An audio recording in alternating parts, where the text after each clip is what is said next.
apoyó en su caso, así que es un equipo que estoy amando y más gracias a BTL por todo, por darme este maravilloso equipo y creciendo, así que gracias. Salud.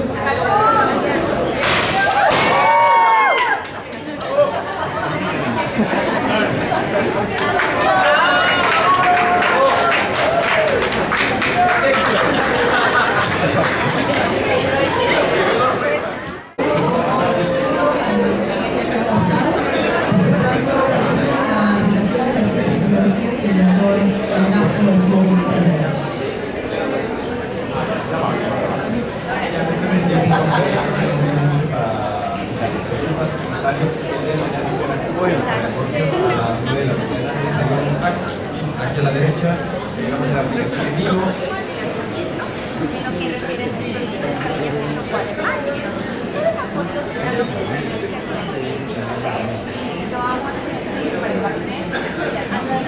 Gracias, doctora, por la confianza. No hay marco para que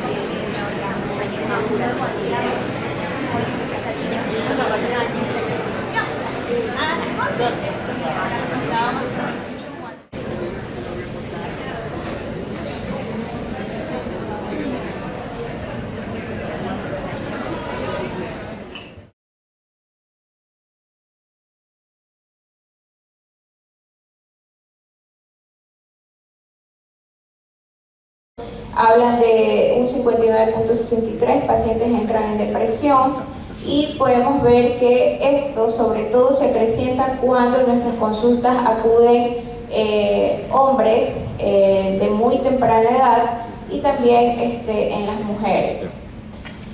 Bueno, finalmente, y antes de agradecer por su atención, quería invitarles como pionera de la provincia de Manabí a nuestras primeras jornadas dermatológicas de estética y láser que se darán entre el 1 y 2 de noviembre por parte de la Sociedad Ecuatoriana de Dermatología. Tenemos publicidades a nivel de redes y también tenemos contactos telefónicos donde el que esté interesado nos puede escribir y desde ya les agradecemos por su asistencia a este evento que se realizará en mi provincia. Muchísimas gracias. Ella es miembro de la Academia de Dermatología, es miembro del Colegio Ibero-Latinoamericano de Dermatólogos, es miembro de la Sociedad Ecuatoriana de Dermatología y asimismo es miembro del staff del Grupo Hospitalario Kennedy. Démosles un fuerte aplauso a nuestra querida expositora. Doctora Jennifer.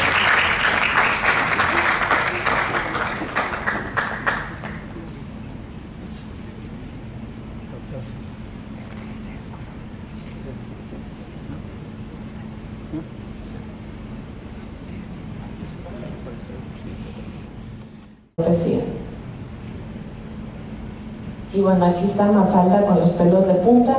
No sé si porque el tema está muy interesante o porque nos hicieron madrugar hoy día un poquito. Pero bueno, en tal caso, vamos a comenzar con la plática. Hoy les quiero traer tres principales respuestas a estas inquietudes que normalmente nosotros nos hacemos en la práctica diaria. La primera es en qué casos debo de tomar una biopsia de piel cabelluda. La segunda, cómo debo de tomarla. Y la tercera, de dónde debo de tomarla. Como sabemos, la historia clínica detallada, minuciosa, más sumado el examen físico, en la mayoría de las alopecias nos permite llegar a un diagnóstico adecuado. Además que si a esto le sumamos la tricoscopía y el tricograma, podemos ser más exactos en nuestro diagnóstico. Sin embargo, existen ciertas condiciones en donde podemos ver la necesidad de realizar una biopsia de piel cabelluda. No sin antes decir que en la mayoría de pacientes, lo he visto en mi práctica, en mi consultorio, que muchos de los pacientes no les gusta mucho la idea, puesto que ya de por sí vienen con un tema psicológico importante de la caída de pelo, la alopecia, y encima tú les comentas de que es necesario hacer una biopsia donde vas a sacar un pedacito de piel cabelluda y a veces podemos requerir 2 muestras. Entonces es un poco complicado convencerlo al paciente, pero en ciertas condiciones es muy necesario. ¿Cuáles son aquellas indicaciones de hacer una biopsia? Primero, cuando el diagnóstico sea dudoso, ya sea para el médico o para el paciente que está padeciendo esta alopecia. También para ver el pronóstico de crecimiento del cabello, es decir, cuando quiero responderme a mí o a mi paciente si ese cabello tiene la posibilidad de volver a surgir o haber nuevamente crecimiento, y para documentación, sobre todo en casos de que vamos a planear un tratamiento sistémico a largo plazo. ¿Cómo debo de tomar esta biopsia? Los estándares están establecidos a nivel mundial. Esto se debe a los estudios que hay para poder comparar las muestras. Está indicado una biopsia punch de 4 milímetros. Si tomamos biopsias menor a estas, primero el patólogo puede llegar a una equivocación en su diagnóstico, ya que va a tener pocos folículos, y además, como les decía, impide la comparación de la densidad folicular con los estándares ya establecidos. Por ejemplo, acá en este esquema vemos que un biótomo número 4 tiene aproximadamente de superficie 13 milímetros cuadrados versus un biótomo número 3 que tiene 7 milímetros cuadrados. A grosso modo uno dice no es mucho la diferencia, pero si comparamos estos diámetros, prácticamente el número 4 es casi el doble en sus medidas. ¿Cuáles son las recomendaciones en el momento de tomar la muestra? Primero, usar lidocaína con epinefrina en una cantidad de 2 a 3 milímetros. Siempre es bueno esperar un tiempo prudente, sobre todo porque la piel cabelluda es rica en vascularización, y para evitar un sangrado que nos vaya a molestar y dificultar la toma de la muestra. Es importante que sea la toma de la muestra profunda, es decir, que llegue hasta el tejido celular subcutáneo para poder abarcar los bulbos foliculares. Además, es importante dentro de la historia revisar los medicamentos que ha ingerido previamente el paciente, sobre todo cuando estamos investigando o sospechando de una alopecia de origen inflamatorio, ya que los inmunosupresores, incluidos ya sea intralesionales, tópicos o de forma oral, pueden modificarnos la historia de la enfermedad y darnos un diagnóstico no tan exacto. También es importante marcar el sitio a biopsiar, dar un buen informe a nuestro dermatopatólogo. Es importante que el dermatopatólogo también tenga mucha experiencia en la parte del pelo, pues es muy complicado examinar estas muestras. También enviar, si es necesario, a nuestro patólogo fotos tanto del sitio donde vamos a tomar la muestra, como del cuero cabelludo para sustentar de lo que estamos sospechando. Y obviamente es súper importante una buena comunicación con el dermatopatólogo. Shapiro aquí esquematiza muy práctico en esta imagen cómo debe ser la toma de la muestra. Debemos de introducir nuestro biótomo con una angulación que va paralela a la forma de cómo emerge el pelo.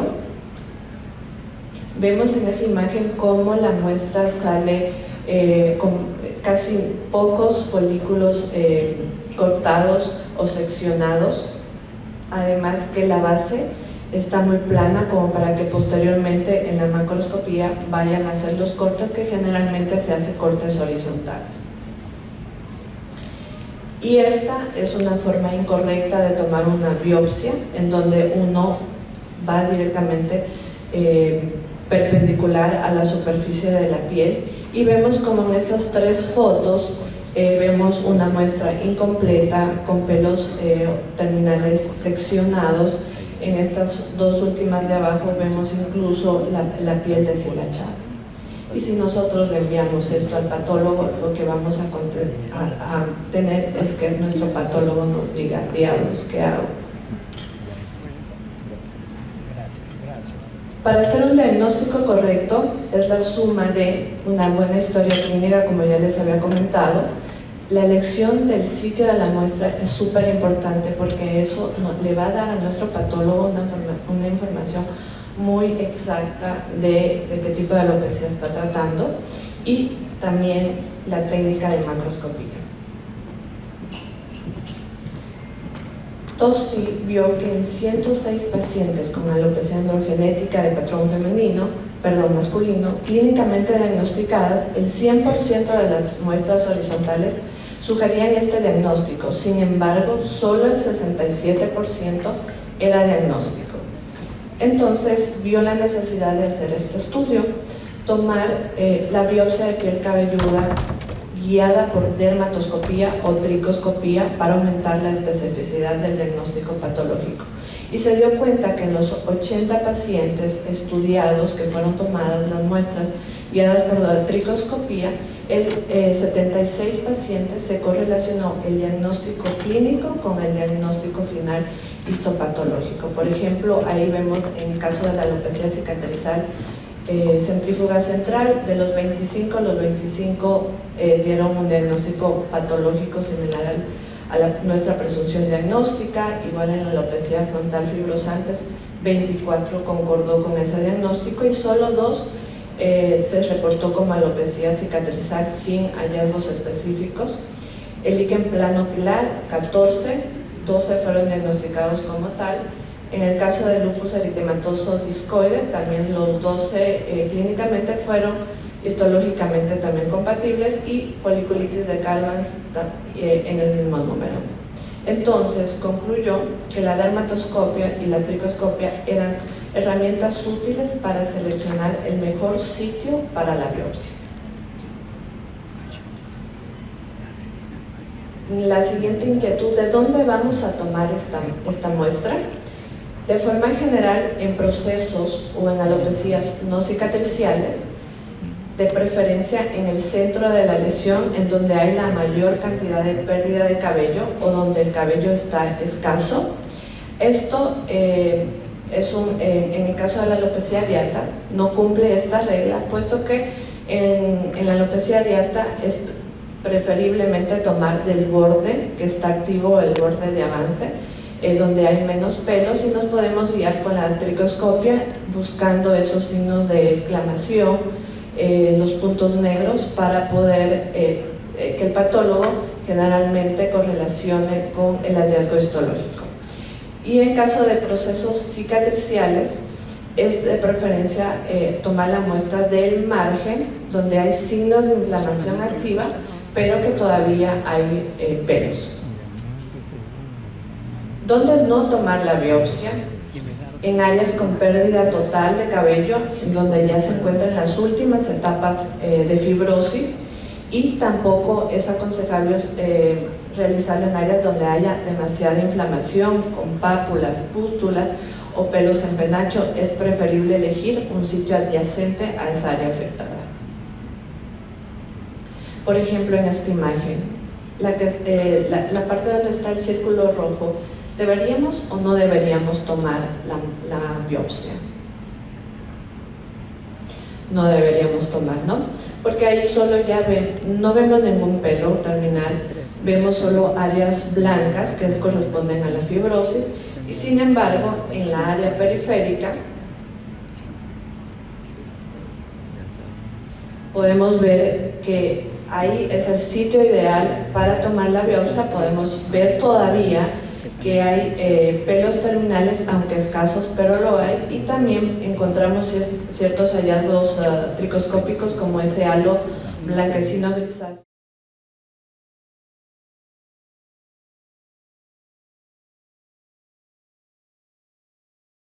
Blanquecino grisáceo alrededor del pelo.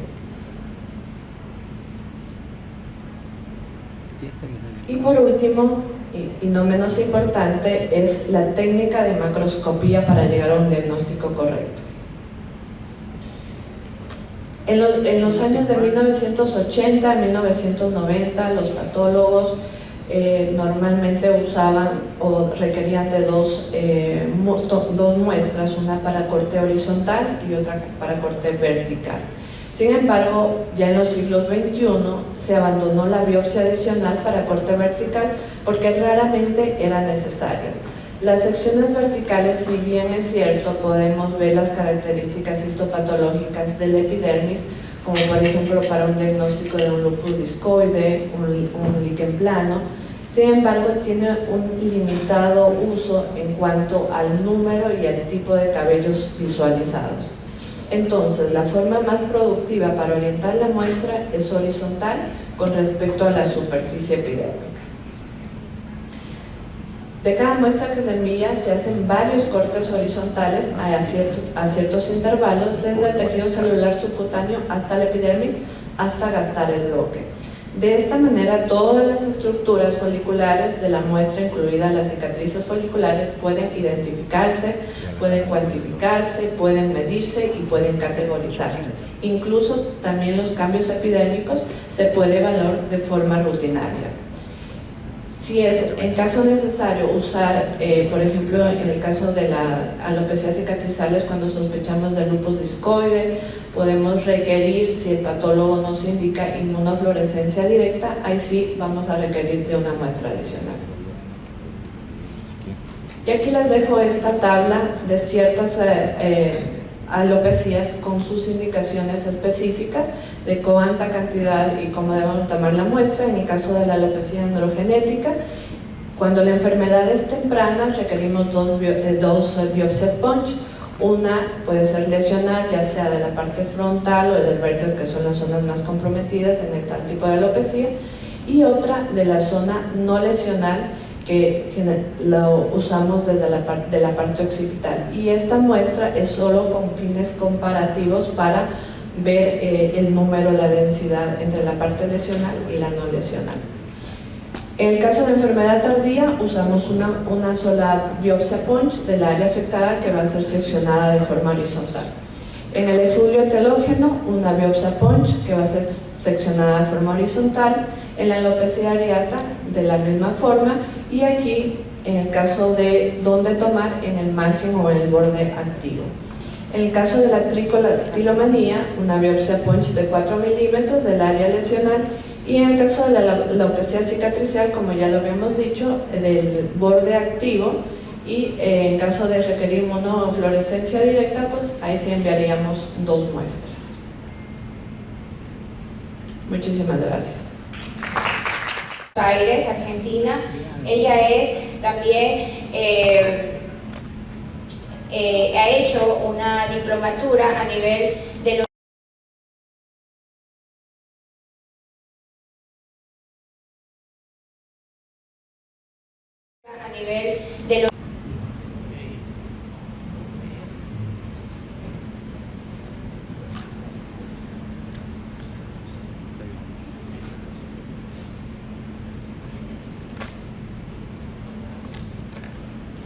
Buenos días, muchas gracias Marta Eras, amiga, colega, por la invitación a este Congreso Internacional de Dermatología DASPA 2024. Bueno, a continuación vamos a hablar acerca del abordaje de las alopecias. Es un desafío diagnóstico para la mayoría de los dermatólogos aquí presentes, pero nuestras compañeras y colegas pues nos hicieron un hincapié en el tipo de muestras o el tipo de exámenes que debemos de tomar o realizar dentro de la consulta para diagnosticar las alopecias que tenemos.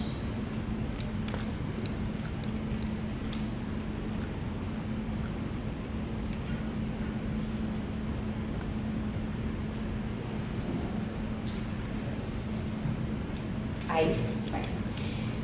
Las alopecias como un desafío diagnóstico. Primero, recordar y mencionar que la caída del cabello es un proceso normal, es un ciclo de pelo, ¿sí? Entonces, si se presenta una caída excesiva de cabello o repentinamente, es donde debemos de consultar al especialista. Es importante determinar la causa para poder tener un tratamiento específico y recordar, en lo que hemos venido hablando durante esta charla y esta conferencia, que la pérdida de cabello, muy aparte de ser un problema de salud, también es un problema social. Dentro del desafío diagnóstico de las alopecias, sabemos que el cambio de la imagen corporal se va a suponer en muchos casos en relación al cabello que tenga cada ser humano, ¿sí? Este de aquí, cuando existe una pérdida repentina y abundante, va a tener una disminución de la autoestima, un aislamiento social y también un impacto en la vida social y las actividades lúdicas. La causa de las alopecias son multifactoriales, ¿sí? Pueden ser genéticas, congénitas, y dentro de ellas también tenemos adquiridas, las cuales son deficiencias de micronutrientes, pueden ser ocasionadas por la atracción, pueden ser autoinmunes y hormonales. Dentro de estas causas de alopecias tenemos que son cicatrizales y no cicatrizales. Entonces, ¿cómo llegamos al diagnóstico de los diferentes tipos de alopecia? Primero por una buena anamnesis, un examen físico, tricología, fotografía y los signos, ¿sí?, del pull test para verificar si existe o no la atracción de los cabellos. Entonces, dentro de la anamnesis, el primer paso para establecer cuál de los siguientes escenarios clínicos corresponde a un problema del paciente es una exploración normal del cuero cabelludo, tanto la piel cabelluda como el pelo en sí. La densidad capilar, como observamos en la imagen, la densidad capilar no es más, ¿sí?, que la disminución del cabello o el pelo en el cuero cabelludo, en donde la línea media, donde nosotros realizamos los peinados, está un poco menos abundante el cabello y podemos observar si existe o no pérdida de este mismo. Y luego si encontramos o no alguna placa alopécica, que no es más que la desaparición total del pelo en una zona. Dentro de la anamnesis también tenemos la edad del paciente, que esto también nos va a llevar a una definición diagnóstica de qué tipo de alopecia estamos teniendo. El inicio o el tiempo cuando esta patología o esta pérdida repentina de cabello se inició, la duración y progresión de la pérdida de pelo y los posibles antecedentes familiares, que en muchos casos son muy relevantes.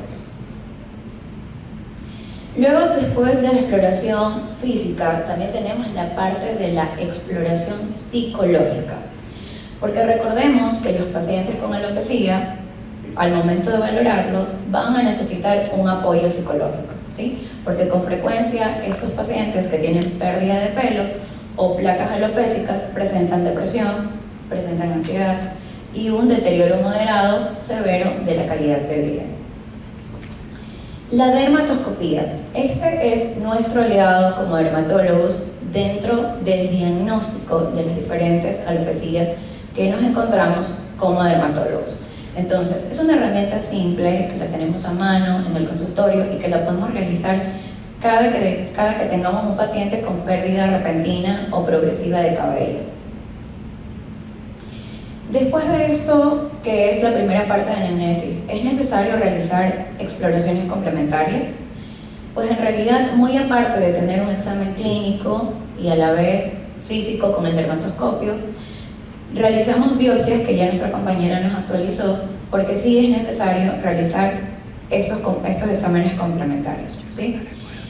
La biopsia cutánea o la biopsia del cuero cabelludo generalmente la hará el dermatólogo y tiene que ser realmente realizada por un médico entrenado para que así el patólogo entrenado también pueda verificar y diagnosticar el tipo de alopecia en el que estamos al frente.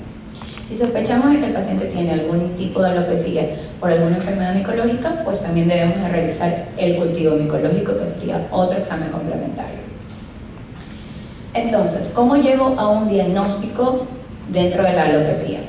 La caída de cabello puede ser también debido a la falta de cuidado, ¿sí? Esto ya es personal en el paciente. Como observamos en la diapositiva, tenemos un uso excesivo de productos capilares, peinados que provocan tracción del cabello, secadores de pelo, planchas, ¿sí?, que pueden dañar el cabello a causar la caída excesiva del mismo. En las mujeres debemos de tener también un estudio especial porque estas pacientes deben de ser investigadas también sus ciclos menstruales para llegar a un diagnóstico más objetivo. Se debe prestar atención en los medicamentos que el paciente está tomando, preguntarle si tiene algún tratamiento concomitante o actualizado de alguna otra enfermedad que no tiene nada que ver con dermatología para llegar a un diagnóstico definitivo. Excluir otras causas de pérdida de pelo como la deficiencia de micronutrientes, que ya lo habíamos hablado anteriormente, que esta puede ser deficiencia de hierro o alteraciones hormonales, como también las disfunciones tiroides, tratamientos médicos que estén realizando o infecciones en las cuales se encuentren, dieta deficiente y pérdida de peso rápida. Luego de una análisis muy detallada, podemos llegar a la parte también de procedimientos dentro del consultorio, que es la tracción o el pull test, ¿no? Que se realiza como observamos ahí en la imagen, desde la base hacia el extremo terminal. Este mechón debe tener aproximadamente entre 25 y 50 pelos, que permite para nosotros los dermatólogos evaluar una pérdida aguda o excesiva del cabello. También tenemos la otra técnica que la podemos realizar dentro de nuestra consulta, que es el pellizcamiento o signos de Chaker, que este de aquí es cuando nosotros observamos una zona de piel sin folículos de pelo, ¿sí? Y la piel se pellizca o se pliega. La tricoscopía, que ya la hablamos en una primera instancia dentro del congreso, que no es más que una herramienta no invasiva, que está basada en la evaluación dermatoscópica del cuero cabelludo. Así, cuando nosotros como dermatólogos, como profesionales, observamos el cuero cabelludo del paciente, al colocar esta herramienta que es el dermatoscopio, podemos observar 10 veces más aumentada la imagen de lo que puede observar nuestros ojos normalmente. Y esto también nos permite realizar un detallado estudio acerca de dónde iría a tomar yo la biopsia de este pelo. Dentro de la tricoscopía, las características macroscópicas que yo puedo observar al momento de realizar este estudio es el color, el brillo del cabello, la densidad que tiene, la longitud y la forma que ya lo comentamos, ¿sí? Y por último tenemos los exámenes complementarios. De esta manera damos terminado el desafío diagnóstico o cómo llego yo a un diagnóstico de alopecia. Estos exámenes complementarios debemos de pedir una hematología completa, también otros estudios como la ferritina sérica, hierro, vitamina D, zinc y en el caso hormonal también testosterona libre, total, prolactina y de hidroepiandrosterona. Dentro de la última parte de cómo llegar a un diagnóstico, pues tenemos la biopsia, que ya lo comentamos en la charla anterior. Y muchas gracias. Antes que todo, los invito también a las jornadas dermatológicas que se va a realizar en colegas y vamos a hablar acerca de temas de dermatología estética y láser. Así que muchas gracias por su atención.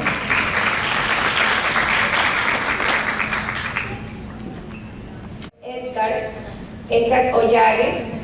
Él es dermatólogo formado en la Universidad Católica de Río de Janeiro de Brasil. Actualmente es director del área de dermoestética de la Clínica Dermatológica Ollagüe. Él es autor y coautor de artículos en dermatología y asimismo es miembro de la Sociedad Internacional de Tricoscopía y también de la Sociedad Internacional de Dermatoscopía. Démosles la bienvenida al doctor Edgar Ollagüe con un caluroso aplauso. Buenos días con todos. Antes que nada, igual agradecerle a la doctora Marta Heras por la invitación a este majestuoso evento. Y bueno, hoy vamos a hablar sobre unos medicamentos que todos conocemos en la dermatología, que son los antiandrógenos y su uso en alopecia androgenética. Pero lo más importante es que nos vamos a enfocar en ciertos aspectos que nosotros como dermatólogos deberíamos tener en cuenta siempre en nuestra práctica diaria, en nuestra consulta diaria. Estas son las personas que conformamos la clínica. No tengo conflictos de intereses en esta charla y antes de empezar en el tema como tal, es importante siempre que nosotros como dermatólogos sepamos reconocer cuáles son las enfermedades que existen en el cuero cabelludo, cuál es su diagnóstico, cuál es su posible tratamiento, porque si bien es cierto, son pacientes que llegan ya acudiendo a varios dermatólogos, a varios médicos, a varios especialistas, y es importante siempre tener en cuenta cuáles son los exámenes, como ya se ha hablado anteriormente, a seguir para realizar un correcto diagnóstico. Entonces, ¿qué significa alopecia? Alopecia es el nombre, es caída de cabello. Entonces los pacientes a veces vienen a la consulta diciendo, doctor, tengo alopecia, refiriéndose a la calvicie. Y eso no es así. Si bien es cierto, el COVID agravó varios tipos de caída de cabello, como nosotros sabemos, el efluvio telógeno agudo, la alopecia androgenética en algunos casos, y estas enfermedades provocan un impacto negativo en la calidad de vida, provocando o desencadenando una fobia a la calvicie, y se la considera actualmente una psicodermatosis. Entonces, ¿cuál es la clave que nosotros siempre debemos tener en nuestra consulta diaria? Realizar un buen diagnóstico, por ende un buen tratamiento, y siempre brindarle un pronóstico, sea negativo o positivo, para nuestros pacientes. Entonces lo vamos a dividir en dos: alopecias no cicatrizantes y cicatrizantes, solo para tomar un punto en la parte de las alopecias cicatrizantes que están en boga y que siempre debemos tener pendientes estos diagnósticos. El abordaje, como bien se habló, siempre la edad, el sexo del paciente, ver los antecedentes patológicos personales, familiares, de cánceres de mama, hiperplasia prostática benigna, hipertensión arterial, alteraciones hepáticas, si la mujer o el hombre está en edad fértil, eso es importantísimo, o si contiene una enfermedad de base, si tienen una enfermedad de base con el COVID o están bajo estrés significativo. Por eso es importante la tricoscopía y las fotos para registrar cuál es la evolución clínica de los pacientes. Entonces, en estas imágenes, igual, en la primera imagen vamos a ver igual una foto correspondiente a la alopecia androgenética, que existe una miniaturización del folículo, y en la otra imagen vemos una descamación fina, una descamación perifolicular, un eritema perifolicular, algo leve, muy sutil, sobre todo cuando es un diagnóstico de líquen planopilares en su forma inicial. Entonces, la alopecia androgenética la podemos dividir en dos: patrón masculino, patrón femenino, todos lo sabemos. Es la enfermedad más frecuente y que mayor impacto psicosocial negativo provoca en nuestros pacientes, la cual va a ser un predictor, se la considera un predictor de enfermedades cardiovasculares, de cánceres de próstata, hasta de COVID. Y para hablar un poco de esta enfermedad, vamos a hacer algo muy superficial, sobre todo saber la fisiopatogenia. Normalmente esta enfermedad sucede en individuos genéticamente susceptibles, que compromete la área frontoparieto-occipital, en la cual va a existir un aumento en la sensibilidad y en la susceptibilidad de los receptores de andrógenos a niveles de dihidrotestosterona. Nos acordamos igual que la testosterona se convierte en dihidrotestosterona, mientras la 5-alfa reductasa, provocando esto una conversión de pélidontos terminales en pelos vellosos, y acaba todo con la miniaturización del folículo piloso. Entonces, para hablar ya un poco de los medicamentos, cuáles son los medicamentos que usamos en esta enfermedad, comenzamos con el que todos lo conocemos, con el más frecuente de todos, que es el finasteride. El finasteride es un inhibidor selectivo de la 5-alfa reductasa tipo 2 a una dosis de 1 miligramo diario, generalmente lo usamos los dermatólogos, y sus efectos adversos es muy discutido en la literatura su porcentaje, pero igual provoca siempre disminución del alivio sexual, de la formación de espermatozoides, impotencia sexual, y es importante en mujeres en edad fértil recordar esto: la feminización del feto masculino.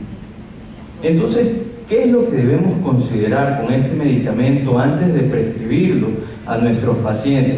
En hombres que no tengan alteraciones psicológicas significativas, como el trastorno depresivo, disfunción sexual, siempre en mayores de 50 años, pecar un poquito de más solicitando un PSA libre, un PSA total, para descartar igual en cáncer de próstata o hiperplasia prostática benigna, y siempre explicar los posibles efectos adversos. Existe un efecto adverso que es el síndrome post-finasteride, que lo vamos a tocar más adelante. En las mujeres no se recomienda usarlo en edad fértil, aunque sí lo usamos con cuidado, Investigar siempre los antecedentes de nódulos, mamas fibroquísticas, cáncer de mama, trastornos depresivos.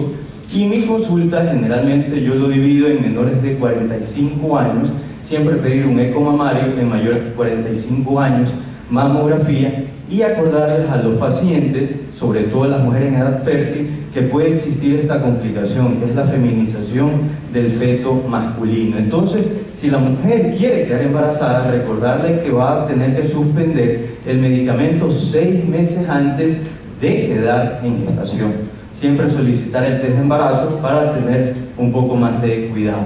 Segundo, tenemos el dutasteride, el cual es un inhibidor dual de la 5-alfa-reductasa, es decir, en las isosomas, en las isoformas tipo 1 y tipo 2 las bloquea, la cual el tipo 1 va a estar presente básicamente en las papilas dérmicas, en las células epiteliales del folículo piloso, y en una dosis se la usa de 0.5 miligramos diarios. Comparte bastantes efectos adversos con la finasteride, aunque el porcentaje se discute, pero la feminización del feto masculino y los efectos adversos sexuales son los que más importancia deberían tener. Con el dutasteride, ¿cuáles son las condiciones que deberíamos tener antes de prescribirlo a nuestros pacientes? Igual, no alteraciones psicológicas importantes, antecedentes de disfunción sexual, evitar enviárselo a esta clase de pacientes. En mayores de 50 años, siempre solicitar PSA total, PSA libre, y gastar un poquito más de minutos en explicar cuáles son los posibles efectos adversos. Porque ¿qué sucede? Que a veces los pacientes vienen a la consulta, en las revisiones, diciendo: doctor, usted nunca me explicó esto, nunca me explicó que podría sentirme más cansado, que podría sentirme con mayor fatiga, que podía tener algún efecto adverso sexual. Entonces, pecar un poquito de más en este tipo de pacientes. ¿Y será que existe un síndrome post-dutasteride? A veces nosotros en la literatura vemos síndrome post-finasteride, pero post-dutasteride existirá un conflicto de intereses de los fabricantes de estos medicamentos. Igual, ¿cuáles son las condiciones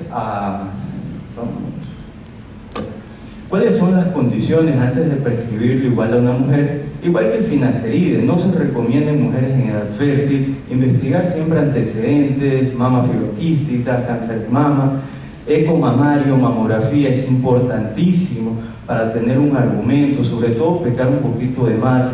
La feminización del feto masculino en mujeres en edad fértil. Y como tercer medicamento tenemos la espironolactona. La espironolactona todos lo conocemos en el campo médico, que es un antihipertensivo, es un antagonista de la aldosterona, pero el cual también va a inhibir receptores de andrógenos, pero los disminuye a nivel circulante, es decir, estos no bloquean la 5-alfa-reductasa, y se la usa en una dosis entre 25 a 200 miligramos día, con una media de 100 miligramos día. Y entre los efectos más adversos tenemos la ginecomastia, por eso no se la recomienda su uso sobre todo en hombres. Las consideraciones que deberíamos tener en cuenta, sobre todo indicarlo en mujeres que tengan alopecia androgenética, un patrón obviamente femenino, premenopáusicas y con signos de hiperandrogenismo. Esta sería la mujer ideal para prescribirle la espironolactona, porque estaríamos abordando todos los aspectos, que tengan acné, que tengan hirsutismo, seborrea, y básicamente son los mismos cuidados que deberíamos tener con todos los antiandrógenos. Y por último, la bicalutamida. Este es un medicamento que actualmente se lo está usando bastante en Europa, bastante en Madrid sobre todo, el cual tiene como función ser un antagonista del receptor de andrógenos puros, no esteroides, es decir, no va a bloquear la 5-alfa-reductasa y no tiene un efecto estrogénico ni progestágeno, y tiene una acción periférica selectiva a nivel de las células de la papila dérmica del folículo piloso. Se la utiliza en una dosis entre 10 a 50 miligramos día. Se la puede enviar a manipular porque en la parte comercial solo existe 50 miligramos día, ¿sí? Y en los efectos adversos, lo más común son elevación leve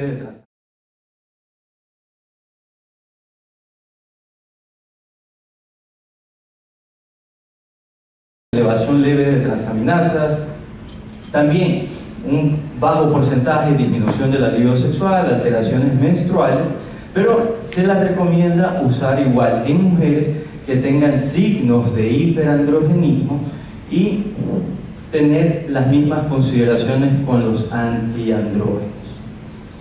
¿Qué es el síndrome post-finasteride? Igual todos lo conocemos, sobre todo los dermatólogos, los que usamos esta clase de medicamentos, en el cual son efectos adversos que se desarrollan y persisten después de suspender el tratamiento con finasteride. Son efectos adversos sexuales, neurológicos, físicos, mentales, que pueden ser persistentes o irreversibles. Y actualmente no existe ningún tratamiento eficaz. No es que suspender el medicamento va a liberar que no tengamos estos efectos adversos. Entonces siempre cuidado cuando se prescribe estos medicamentos a nuestros pacientes. ¿Y será que es una condición clínica real o incidental? ¿O existen pacientes con cierta susceptibilidad epigenética? Y acordarnos que estos efectos adversos pueden ocurrir independiente de la dosis, de la edad, de la duración, en el cual puede existir un aumento de la depresión, de la ansiedad, ideas suicidas. Entonces nosotros como dermatólogos o como médicos que usamos esta clase de medicamentos deberíamos preguntarnos, ¿será que debe ser totalmente ignorado y descartado porque tiene evidencia de baja calidad? Pero si vemos un poco cuál es el trasfondo de los estudios, vemos que son financiados por los fabricantes de estos medicamentos. Entonces no podemos caer en la trampa que estos medicamentos son bien tolerados, que son bien seguros, porque todos los que manejamos medicamentos sabemos que todos los medicamentos tienen algún efecto adverso, por más mínimo que sea, lo tienen. Entonces, para entrar un poco en los casos clínicos, la alopecia androgenética, todos sabemos que es un tratamiento integral en el cual vamos a combinar la parte tópica, el oral, la tecnología, pero nos vamos a enfocar un poco en los antiandrógenos. Entonces, ¿cuál es el protocolo que usamos en la clínica? Entre el primero al tercer mes combinamos lo oral, lo tópico, la tecnología. Entre el cuarto al sexto mes, lo oral y lo tópico. Y como mantenimiento, siempre explicarle al paciente que nos debemos quedar con algún tratamiento, sea oral o tópico, porque si lo suspendemos, vamos a perder todos los resultados. Y generalmente, al sexto, al noveno mes, siempre les explico a los pacientes que vamos a suspender un poco los antiandrógenos, mantener el minoxidil oral para tener mayor seguridad, sobre todo para control del paciente. Y en los protocolos de tecnología, lo combinamos con láseres de baja intensidad por 12 minutos. Después el paciente entra al cubículo con el láser Erbium Glass 1565 y terminamos con un drop delivery, con una frecuencia que se lo realiza una vez por semana durante las primeras 12 semanas. Entonces vemos igual al paciente con el casco igual del láser de baja intensidad.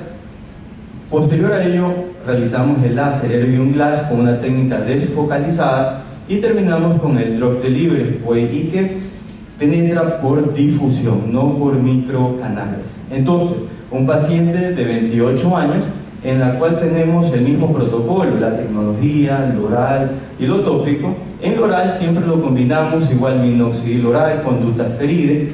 Depende mucho, no vamos a hablar un poco del minoxidil, pero siempre me gusta comenzar con 1 miligramo, a veces 2.5 miligramos genera bastante cefalea en ciertos pacientes. Y a los 7 meses, generalmente a los 6-7 meses, vemos resultados significativos. Un paciente de 39 años, igual con el mismo esquema terapéutico, con minoxidil oral, con dutasteride oral, a los 8 meses siempre no brindamos falsas expectativas a los pacientes. No es que, doctor, yo quiero ver al mes, a los 2 meses, un buen resultado. No, mínimo al tercer mes comienza a parar la caída del cabello, a partir del cuarto al sexto mes comienza a crecer el cabello. Por eso siempre la foto de control la realizo a partir del sexto mes. Otros pacientes, 50 años, con el mismo esquema terapéutico, vemos que a los 7 meses igual se ve un engrosamiento de la fibra capilar. En cambio en las mujeres es diferente. ¿Por qué? Porque aquí me gusta un poco jugar con la frecuencia del tratamiento oral. Por ejemplo, minoxidil oral, si ustedes ven, son 2-3 veces a la semana, igual que los antiandrógenos 2-3 veces a la semana, porque igual existe la hipertricosis, que a la mujer es un poco incómodo, o se puede caer el cabello, un fluido telógeno de respuesta inmediata que sabemos que ocurre con el minoxidil.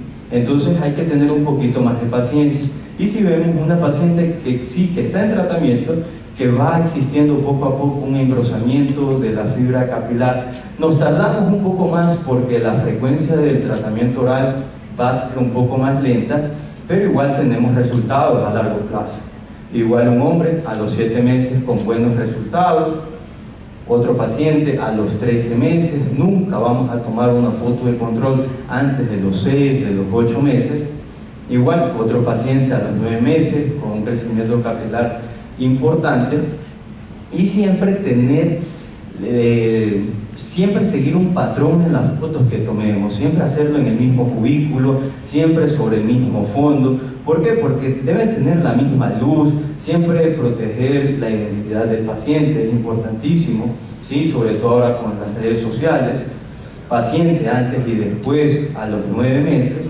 Tenemos otro paciente, y el protocolo básicamente es como ciertas condiciones que cambian en los pacientes, a veces que tienen una patología importante de base o que tienen algún antecedente de cáncer de próstata o hiperplasia prostática benigna.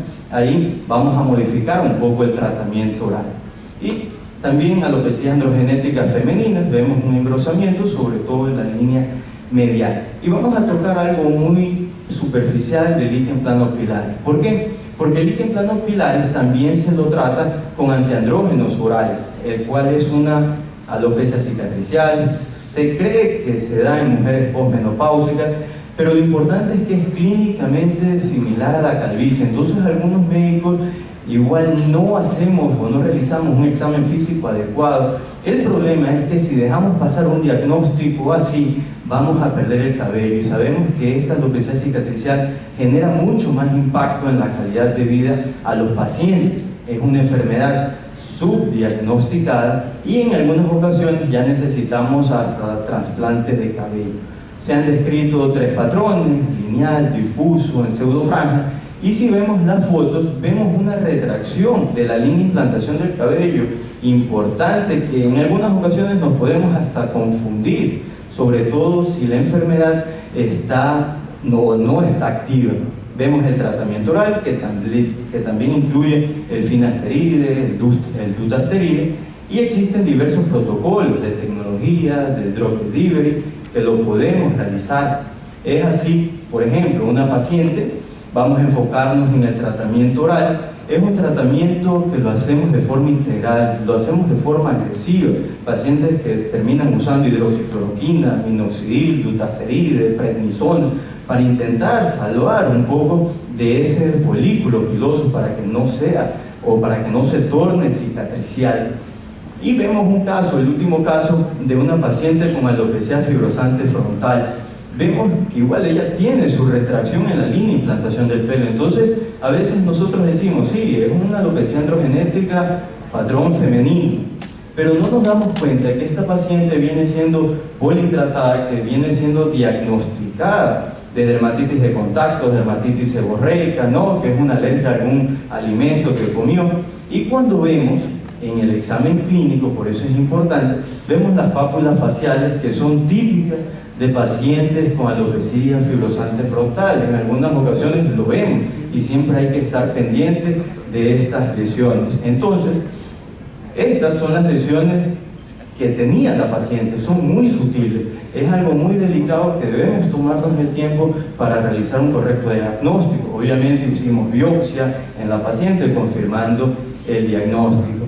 Y para terminar, los diagnósticos diferenciales. A veces nosotros pensamos que caídas de cabello hay 1, 2, 3 y nos olvidamos de todo el resto de enfermedades del cuero cabelludo, de la fibra capilar. Por ejemplo, una paciente que siendo tratada un año por alopecia androgenética, por calvicie, ¿sí? Vemos en la tricoscopía y confirmamos el diagnóstico de tricotilomanía. Entonces, pacientes que tienen ya un trasfondo importante, un trastorno mental importante, o cuadros más graves como el pénfigo vulgar, que también compromete el cuero cabelludo, y en pacientes que a veces son diagnosticados con alopecias areatas en placas o alopecias androgenéticas, efluvio telógeno agudo, y pidiendo un BDRL, igual confirmamos el diagnóstico de sífilis secundaria.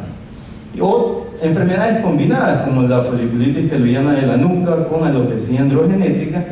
Entonces, para concluir, siempre debe buscar al especialista, siempre realizar una buena tricoscopía, si es posible, biopsias, exámenes de laboratorio, y acordarnos que la base del tratamiento es el tratamiento oral.